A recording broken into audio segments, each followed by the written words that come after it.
Hello and welcome to Seton Hall Pirate TV's post-game coverage of number 23 Seton Hall as they take down number 7 Texas by a score of 64-60. I'm Liam Plate, joined by my analyst here, Ryan Johnston, and that first half started out strong, a great start by Seton Hall. So Ryan, what did you really see in that first half from the Pirates?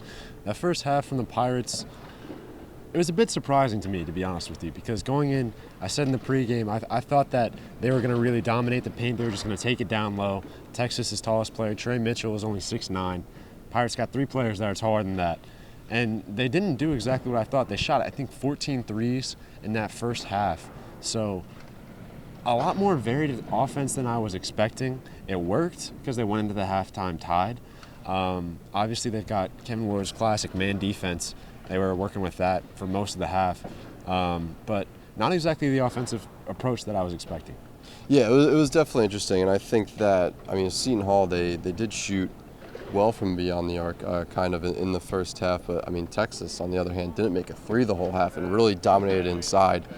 So I definitely think that in the second half they made adjustments, but you talked about Trey Mitchell, and Trey Mitchell finished the game with 19 points. So he really started out strong in that first half and then carried it into that second half a little bit. But, any players that really stood out in that first half to you?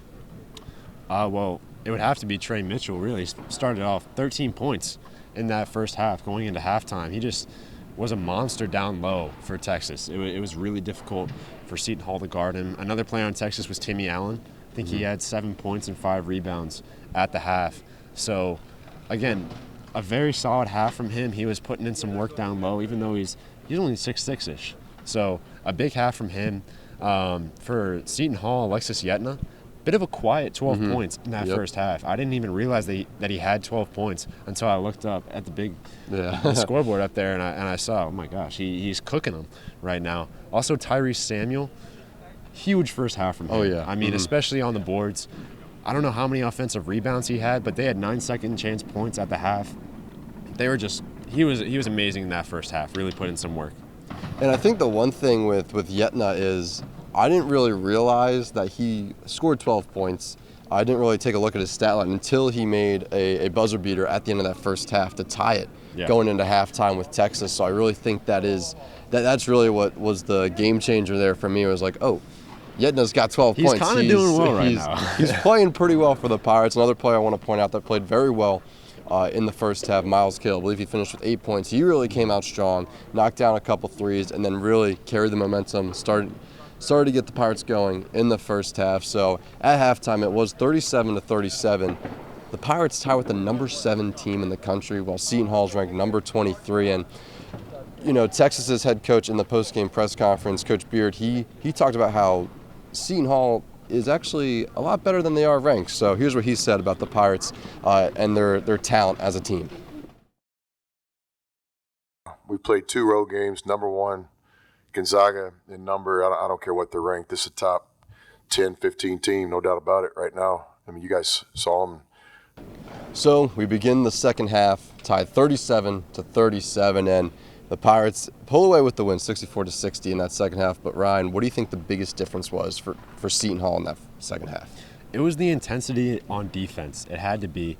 The Longhorns were shooting something like 56% from the field in that first half. No three-pointers made. Just a very one-dimensional offense, it seemed like, and Seton Hall couldn't stop it. So that once they picked up that intensity on defense, it wasn't even like, Kevin Willard said it himself, he didn't even make a whole lot of changes at halftime. They just picked it up on defense, and that really carried them through to the win. Yeah, and I think another thing was, again, the three-point shooting for Texas really wasn't there. 1-3, they went 1 for 9 in the second half, and then once again, Texas went to the free throw line once the entire second half. They went 2 for 2 from the free throw line. So that really is Seton Hall being smart on defense, like you mentioned, and how they completely changed the intensity. But I think it's impressive that they were able to be that intense on defense, and then again only send Texas to the foul line one time. Yeah. I think because typically when you play aggressive defense, you're going to have a foul here and there, and some guys are going to shoot some free throws. But, Ryan, looking at individual performances, Jared Roden finished with 18 points, Miles Cale with 10, Samuel 7 points, and then 11 total rebounds. Yeah. And then looking back at Texas, Trey Mitchell, of course, with the 19, Timmy Allen with 17, and then Marcus Carr with 10. Looking at the Seton Hall side, since they did win, who was the biggest difference maker in that second half? It's got to be Jared Rhoden. I mean, he went into halftime with, I believe, 6 points, came out very aggressive. He was driving to the rim all night, but in that second half, it really became a priority for him. And he got to the line a couple times. He had a nice couple of jumpers. There was one off an inbounds play. He just pulled up right at the foul line, at the right elbow of the foul line. That's a sweet spot right there. And bottom, he just completely changed. Looked like a completely different Jared Rhoden from that first half, to be honest with you, just because of the way that he was really taking his opportunities on offense. Yeah, and Rhoden definitely stepped. Another player for the Pirates stepped up with 10 points was Bryce Aiken, the transfer guard from Harvard. And I think, Ryan, I mean, the way Aiken played, how much of an impact do you really think that had on the game? Oh, huge. I mean, he was brimming with confidence, to be honest with you. And when he missed a shot, it didn't affect him that much, especially with Jameer Harris having a bit of an off night. They needed Aiken to step up, and that's really what he did, especially in the final few moments of the game. Missed a couple of threes earlier. Didn't let it get down on himself. He took that three with confidence, took it right away, and made it. The whole place was going crazy.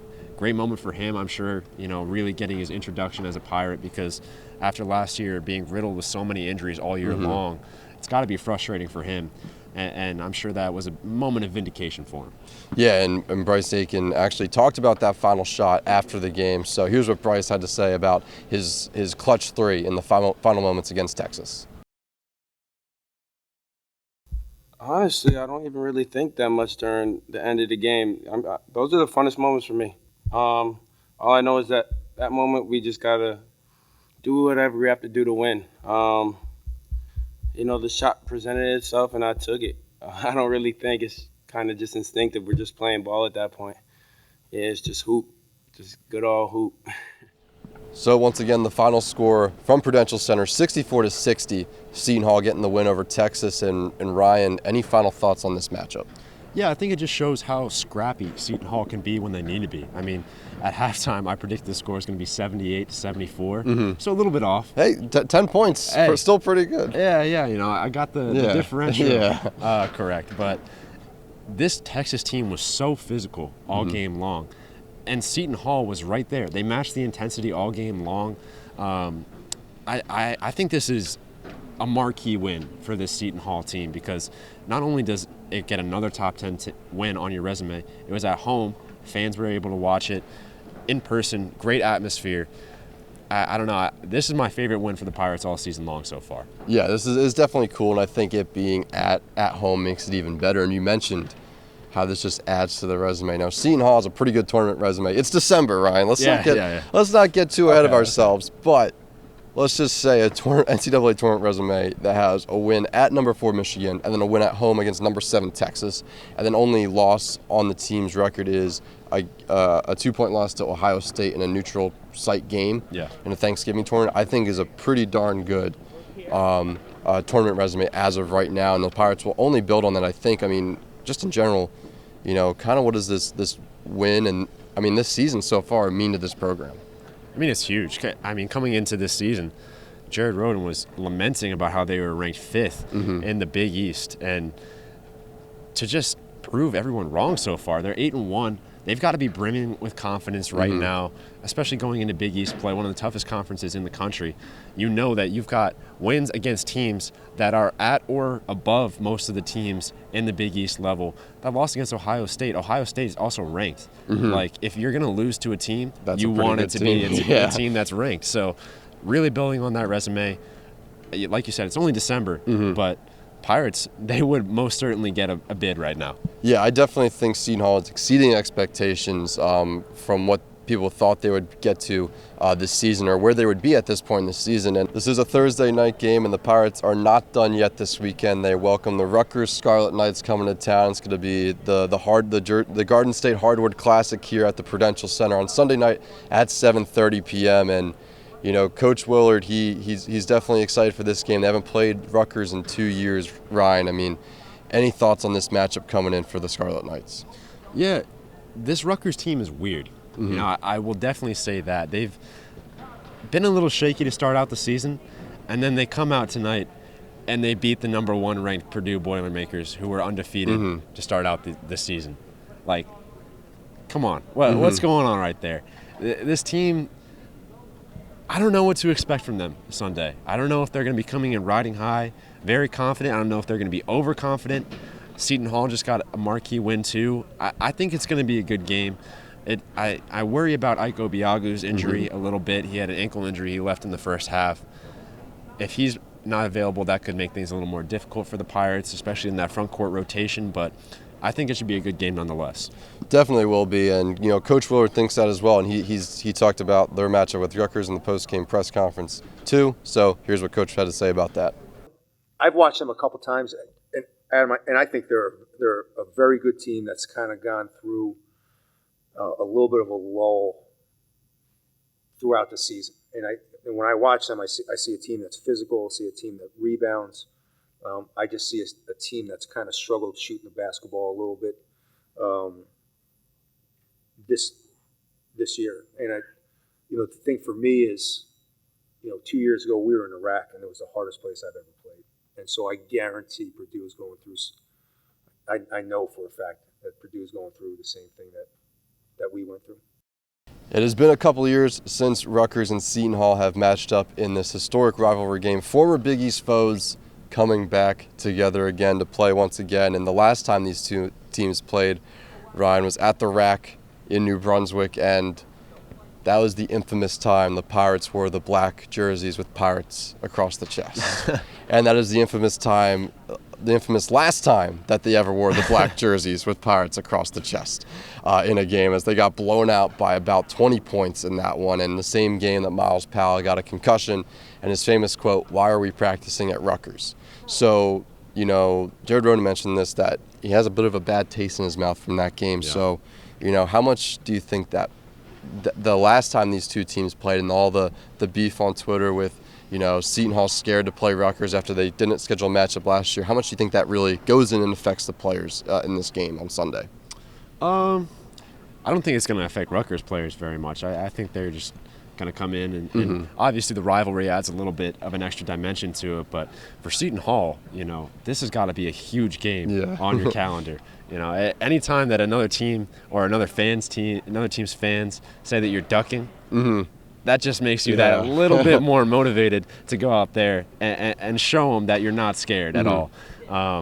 That last game, Seton Hall, I wasn't enrolled at Seton Hall yet that last game, but I've heard stories, and let's just say the stories aren't very pleasant. So we're going to keep that history in the history, and Seton Hall should come out very, very excited for Sunday's game.